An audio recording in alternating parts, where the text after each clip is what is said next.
नमस्कार, स्वागत है आप सभी का। मैं हूं हिमांशु और आप देख रहे हैं हलचल इंडिया। बेबाक खबर तेज असर। आइए नजर डालते हैं आज की खबरों पर। मुख्यमंत्री योगी आदित्यनाथ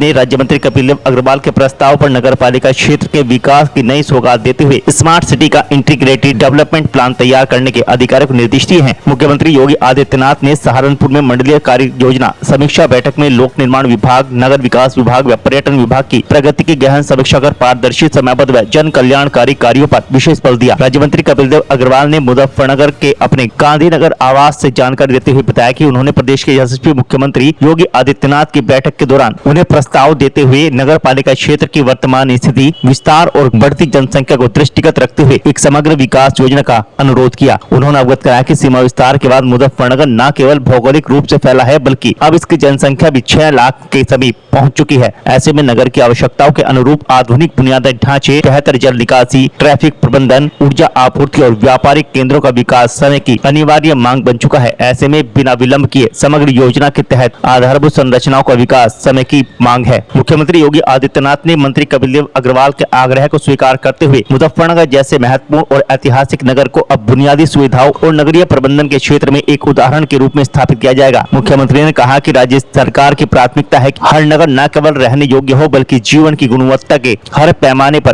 उत्कृष्टता को प्राप्त करे। इसी दृष्टिकोण से उन्होंने संबंधित विभागों को निर्देश किया कि नगरपालिका क्षेत्र की चहुमुखी विकास के लिए एक समग्र इंटीग्रेटेड डेवलपमेंट प्लान तैयार कर एक ऐसी कार्य योजना तैयार करें जो आने वाले वर्षों में मुजफ्फरनगर को पश्चिमी उत्तर प्रदेश के एक स्मार्ट और आत्मनिर्भर शहर के रूप में परिवर्तित कर सके। हम सबके लिए सौभाग्य का विषय है कि इस प्रदेश के बहुत ही ऊर्जावान यशस्वी मुख्यमंत्री श्री योगी आदित्यनाथ जी ने स्वयं सहारनपुर आकर के सहारनपुर मंडल के विकास योजनाओं की समीक्षा की। विशेष रूप से सार्वजनिक निर्माण विभाग, पिरोडी, नगर विकास विभाग और पर्यटन, उसके साथ साथ कानून व्यवस्था की समीक्षा की, जिसके अंदर पूरे मंडल के सभी जनप्रतिनिधि, माननीय मंत्रीगण, विधायक, एमएलसी उसके अंदर उपस्थित रहे। सबसे प्रस्ताव भी मांगे, चूंकि हमारा क्षेत्र विशेष रूप से नगरपालिका क्षेत्र में विधानसभा अधिकांश रूप से आती है, तो मुजफ्फरनगर के लिए इंटीग्रेटेड डेवलपमेंट प्लान ऐसा निवेदन मैंने मुख्यमंत्री से किया जिसमें ये शहर स्मार्ट सिटी बने। मुझे हर्ष इस बात का कि आदरणीय मुख्यमंत्री योगी आदित्यनाथ जी ने जिस प्रकार से नगर निगम को डेवलप करने का काम किया है, 17 नगर निगम उत्तर प्रदेश के अंदर हैं, उन सभी को स्मार्ट सिटी का दर्जा देने का काम किया। उसी तरह पर मुजफ्फरनगर भी स्मार्ट सिटी के रूप में डेवलप होगा, ये घोषणा मुख्यमंत्री ने की है। चूंकि विशेष रूप से मुजफ्फरनगर की आबादी लगभग मुजफ्फरनगर की वोट है वो 4.5 लाख से अधिक वोट इस समय है और कई नगर निगमों से अधिक संख्या यहाँ मतदाताओं की है। तो निवेदन उन्होंने स्वीकार किया जिसके अंदर जल निकासी, शाहबुद्दीनपुर पर एक एसटीपी, नालों का निर्माण, सड़कों का चौड़ीकरण और विशेष रूप से जो बिजली की लाइनें हैं, बिजली के खंभे हैं, उनको अंडरग्राउंड ऐसा करने का निवेदन आदरणीय मुख्यमंत्री से हमने निवेदन किया। उन्होंने फिर प्रस्ताव तैयार करके देने के लिए कहा है। तो शीघ्र ही हम जिलाधिकारी को निर्देशित करेंगे इस बात के लिए कि मुजफ्फरनगर विकास प्राधिकरण, नगरपालिका, पिरोडी, जल निगम, नमामि गंगे, आवास विकास, ऐसे सारे विभागों के साथ एक समीक्षा बैठक करके बातचीत करके उनको निर्देशित करके हम उस बैठक के अंदर रहेंगे, नगरपालिका अध्यक्ष बैठक में रहेंगी और सबका एक समग्र प्लान इस शहर का करेंगे। तो शहर के अंदर सर्वांगीण विकास कैसे हो, वो प्रस्ताव शीघ्र आदरणीय मुख्यमंत्री जी के पास पहुंचेगा और मुझको लगता है कि क्रम से उसकी घोषणाएं होंगी और निश्चित रूप से बहुत जल्दी मुजफ्फरनगर स्मार्ट सिटी के रूप में उसकी कार्य योजना तैयार होकर के मुख्यमंत्री को हम देंगे, वो वहां पहुंचेगी और उसकी स्वीकृति मिलेगी। प्रोजेक्ट है अभी ये नया नहीं है, लेकिन मुझको लगता है ये इतना बड़ा प्रोजेक्ट है, 400-500 करोड़ तो हो जाएगा, 500 करोड़ से कम का तो नहीं बैठेगा।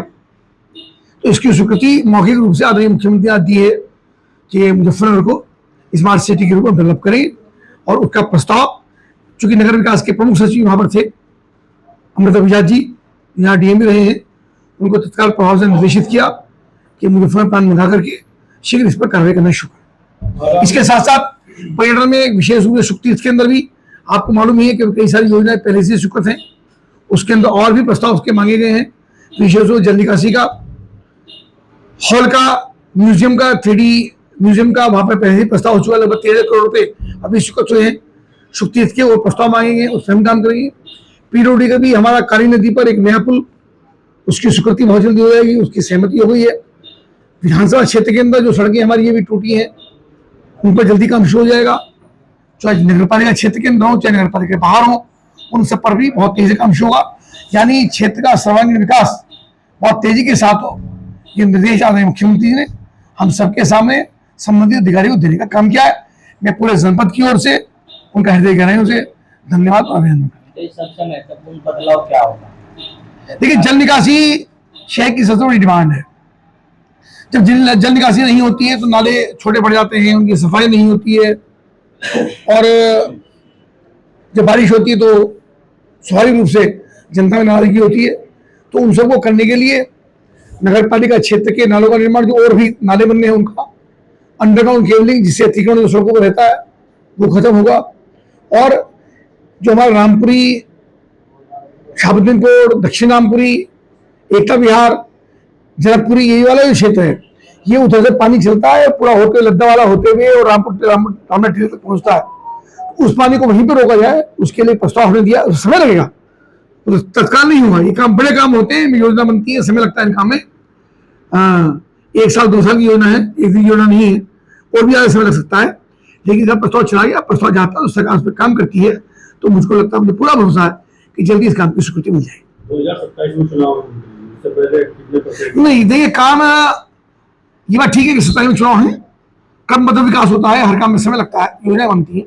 अभी प्रधानमंत्री ने तो 2047 तक विकसित भारत बनाने की बात की है, तो 47 तो बहुत दूर बात है।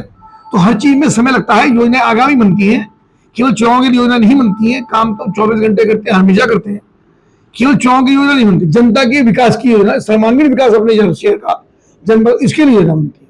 चुनाव तो आते रहेंगे जाते रहेंगे, चुनाव का विषय नहीं है, पर जो भी हम अपने समय में स्फूर्ति हम करा सके, जनता को लाभ दे सके, उसका हमने किया है। एक लगातार मेरा प्रस्ताव चल रहा है कि जो आनंदपुरी मोहल्ले के अंदर खादी ग्रामोद्योग का स्थान एक जगह है, उससे मेरी कोशिश है, लगभग 10,000 मीटर जगह है, उस पर एक multi level complex PP model में बने, उसके लिए प्रयासरत हूँ। अभी उसकी स्वीकृति नहीं हुई है, फिर लगातार मैं उसके लिए काम कर रहा हूँ।